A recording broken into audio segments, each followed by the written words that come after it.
दर्शकों नमस्कार, स्वागत है आपका 25 खबर पालघर में। मैं हूं तेजेंद्र सिंह। चलिए चलते हैं आज की खबरों की ओर। खेलों के माध्यम से ग्रामीण प्रतिभाओं को मिलेगा मंच। पालघर जिले में 5 दिन तक चलने वाला खेल महोत्सव आयोजित किया जाएगा। ग्रामीण क्षेत्रों के खिलाड़ियों को प्रोत्साहन देने के उद्देश्य से इस आयोजन की योजना बनाई गई है।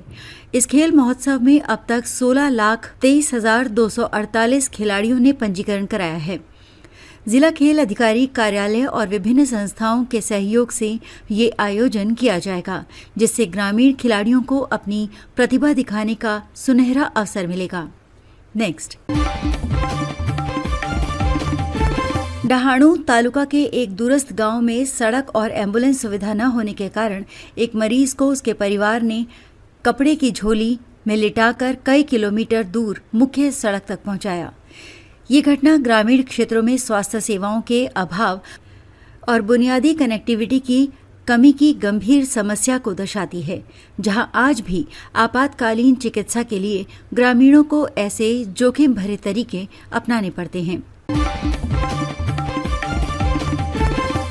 पालघर में जिला स्तरीय लोकशाही दिवस इस माह 3 नवंबर 2025 सोमवार को दोपहर 1 बजे जिलाधिकारी कार्यालय में आयोजित होगा। जिलाधिकारी की अध्यक्षता में ये दिवस नागरिकों की शिकायतों के त्वरित निपटारे के लिए रखा गया है, जहां संबंधित अधिकारी उपस्थित रहेंगे। शिकायत दर्ज करा चुके नागरिकों को आवश्यक दस्तावेजों के साथ उपस्थित होने को कहा गया है।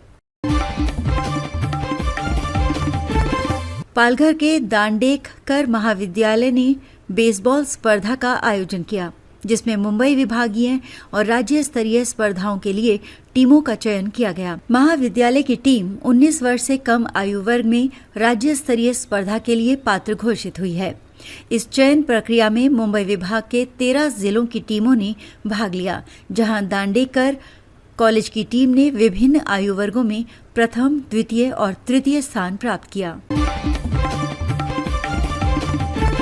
सिस्टम में खराबी से मुआवजा रुका। पालघर जिले में हजारों किसान पिछले साल की बेमौसम बारिश से हुए नुकसान के मुआवजे का इंतजार कर रहे हैं। तकनीकी खराबी यानी सिस्टम की गड़बड़ी के कारण करीब 47.23 करोड़ रुपए की राशि 26,000 से अधिक किसानों के बैंक खातों में जमा नहीं हो पाई है। मुंबई विभागीय शालेय बेसबॉल स्पर्धा संपन्न। पालघर में 28 से 30 अक्टूबर तक टी.सी. कदम महाविद्यालय के मैदान पर मुंबई विभागीय शालेय बेसबॉल स्पर्धा का सफल आयोजन किया गया। इस भव्य प्रतियोगिता में 13 संघों ने भाग लिया।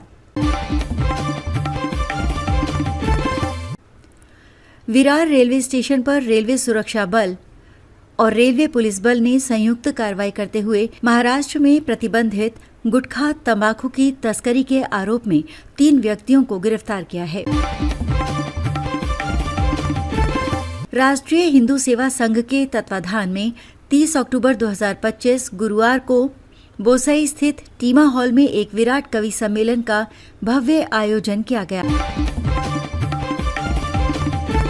लापरवाही से बेटे की मौत का आरोप लगाने वाले एक व्यक्ति के संघर्ष के बाद महानगर पालिका ने 14 अक्टूबर 2025 को ब्रेथ केयर हॉस्पिटल का लाइसेंस रद्द कर दिया, मगर पीड़ित परिवार का आरोप है कि लाइसेंस रद्द होने के बावजूद हॉस्पिटल अब भी चालू है। उन्होंने सवाल किया है कि प्रशासन इस पर कार्रवाई क्यों नहीं कर रहा है। पालघर के वाड़ा तालुका में भारी बारिश से धान की फसलों के बर्बाद होने के बाद किसानों की दयनीय स्थिति पर कांग्रेस पार्टी कल प्रांत कार्यालय पर एक विरोध मोर्चा निकालेगी। मोर्चे की मुख्य मांग है कि सरकार किसानों का संपूर्ण कर्ज माफ करे और उनका 7/12 यानी भूमि रिकॉर्ड कोरा यानी साफ करे। इसके अलावा ओला दुष्काल यानी गीला सूखा घोषित करने और 50,000 रुपए प्रति हेक्टेयर का मुआवजा देने की भी मांग की गई है। वसई में ऑनलाइन गेम खेलने की लत के कारण 40 वर्षीय प्रदीप जायसवाल ने कर्ज के बोझ तले दबकर आत्महत्या कर ली। प्रदीप रिक्शा चलाता था और कर्ज लगातार बढ़ने से तनाव में था। मंगलवार शाम को उसने वसई साईपाड़ा स्थित पुल पर अपना रिक्शा खड़ा किया और पुल से कूदकर अपनी जान दे दी।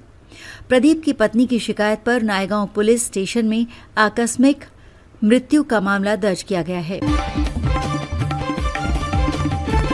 डहाणू तालुका के दूरस्थ गांव सखरे, चांदवे, पाड़ा में सड़क और एम्बुलेंस सुविधा न होने के कारण एक मरीज को उसके परिवार ने कपड़े की झोली यानी खाट में लिटाकर मुख्य सड़क तक पहुंचाया। ये घटना ग्रामीण क्षेत्रों में बुनियादी स्वास्थ्य सेवाओं की कमी की गंभीर समस्या को दर्शाती है।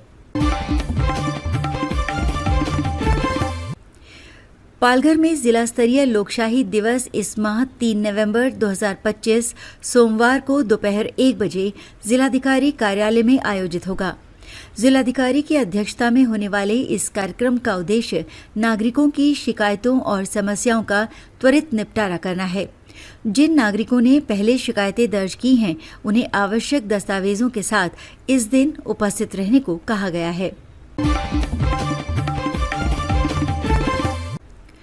डहाणू में गुरुवार 30 अक्टूबर 2025 को भारतीय जनता पार्टी के पक्ष प्रवेश समारोह को भारी उत्स्फूर्त प्रतिसाद मिला। इस दौरान बहुजन विकास अघाड़ी के अमित पटेल और राष्ट्रवादी कांग्रेस शरद चंद्र पवार गुट के सुभाष आम्बात ने अपने समर्थकों के साथ बीजेपी में प्रवेश किया। ऑडिशन के बहाने स्टूडियो में बुलाए गए 17 बच्चों और 2 वयस्कों को रोहित राय नामक शख्स ने बंधक बना लिया। पुलिस ने तुरंत रेस्क्यू ऑपरेशन शुरू किया और बाथरूम के रास्ते अंदर घुसकर सभी बंधकों को सुरक्षित बचा लिया गया। पुलिस फायरिंग में आरोपी रोहित आर्य को गोली लगी और अस्पताल में उसकी मौत हो गई। पुलिस मामले की जांच कर रही है। पालघर में भारतीय जनता पार्टी ने श्री स्वप्निल सुनील पारगांवकर को सांस्कृतिक सेल प्रमुख के रूप में नई जिम्मेदारी दी है। उन्हें पालघर शहर मंडल के सांस्कृतिक क्षेत्र में पार्टी को और ऊंचाइयों तक ले जाने की मंगल कामना के साथ हार्दिक शुभकामनाएं और बधाई दी गई है। पालघर में हाल ही में सांस्कृतिक गतिविधियों को बढ़ावा देने पर ध्यान केंद्रित किया गया है। क्षेत्र की कला और संस्कृति को प्रोत्साहित करने के लिए विभिन्न कार्यक्रम आयोजित किए जा रहे हैं।